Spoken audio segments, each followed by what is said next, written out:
एक स्क्रैच यहाँ पे था और अगर मैं गलत नहीं तो एक स्क्रैच यहाँ पे था और 3 से 4 स्क्रैचेस इस पोर्शन पे थे, ये वाला पार्ट है डाउन द बॉटम पे डोर का, लेकिन बिल्कुल क्लियर है और बिल्कुल भी नेकेड आई के साथ बिल्कुल भी विजिबल नहीं है ये स्क्रैचेस और बहुत ही बेहतरीन और क्लैरिटी के साथ स्क्रैचेस को रिमूव किया गया।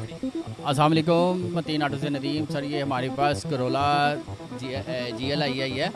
इसके दरवाजे के ऊपर काफ़ी गहरे स्क्रैच थे।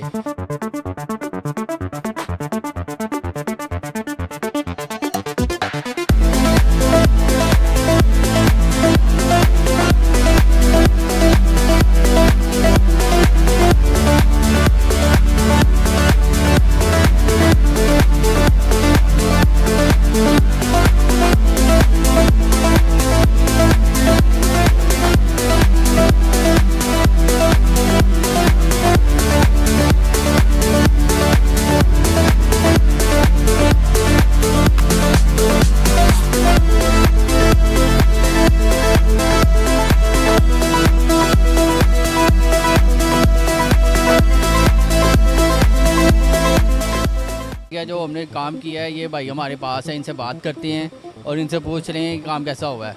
अस्सलाम वालेकुम। जी वालेकुम सलाम। अच्छा, ये मैं लेके आया था नदीम भाई के पास गाड़ी कल और इसके बैक डोर के ऊपर जो था ना, बच्चों ने कीज़ के साथ स्क्रैचेस डाले हुए थे और बहुत डीप लाइंस थी, लेकिन अल्हम्दुलिल्लाह अभी आज मेरा विज़िट हुआ, इन्होंने मुझे कॉल की कि आपकी गाड़ी रेडी है। मैंने अभी आगे चेक किया, मेरे ख्याल से मैंने कोई आधा पौना घंटा लगाया है, मुझे बिल्कुल भी किसी जगह पे कोई स्पॉट नहीं नज़र आया। इवन के दरवाज़ा ऐसा लग रहा है कि जैसे यहाँ पे कभी कोई स्क्रैचेस या कोई लाइंस थी ही नहीं और बिल्कुल अल्हम्दुलिल्लाह बड़ा ज़बरदस्त काम हुआ और मैं बड़ा ही सेटिस्फाइड हूँ इनके काम से और ये एक बहुत ही अच्छी काविश इनकी जो ये काम इस फील्ड में कर रहे हैं।